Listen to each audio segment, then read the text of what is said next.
କିଛି ଫରକ ପଡ଼ିବନି ଉଡ଼ିକିରି ଭାରତୀୟ ଜନତା ପାର୍ଟି ଆସିବ ଏଥିରେ କିଛି ଚିନ୍ତା କରିବାର ନାହିଁ।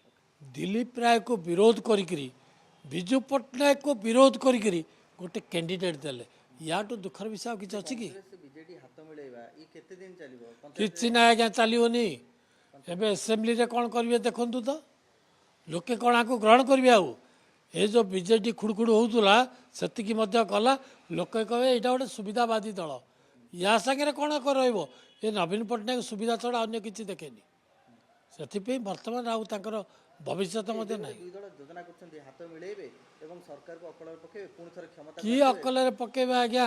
ଆଙ୍କର ତ ଏବେ ଡିଭାଇଡ଼ ହେଇଯିବ, ଆଙ୍କର କିଛି ରହିବନି ବିଜୁ ଜନତା ଦଳ। ନବୀନ ପଟ୍ଟନାୟକ ପାଖରେ ଆଉ କିଏ ଥିବେ କି? କିଏ ଥିବେ ଆଜ୍ଞା? ଏବେ ତ ଯେତିକି ଗଲେଣି। ବାକି ଏ ଯେଉଁ ପଇସା ପାଇଁ ଚାଲିଛି ତାଙ୍କର ଝାମେଲା, ଏ ପଇସା ପାଇଁ ଆଜ୍ଞା ତାଙ୍କର ଦଳଟା ଖିନଭିନ ହେଇଯିବ। ସମସ୍ତେ ଲାଗିଛନ୍ତି। ଏ ଯେଉଁ 4,000 କୋଟି ଟଙ୍କା ତାଙ୍କର ଯେଉଁ କ'ଣ ଥିଲା ସେଇଟା କିଏ ନେଇଯାଇଛନ୍ତି, ସେଇଟା କୁଆଡ଼େ ଗଲା? ବାକି ଏ ଯେଉଁ 800 କି 1,000 କୋଟି ଟଙ୍କା ଅଛି ସମସ୍ତେ କହୁଛନ୍ତି ଯେ ଇଏ ଲୋକଙ୍କର ଆମର କର୍ମୀମାନଙ୍କର ପଇସା, ଇଏ କେମିତି କିଏ ନେଇକିରି ପଳାଇବ?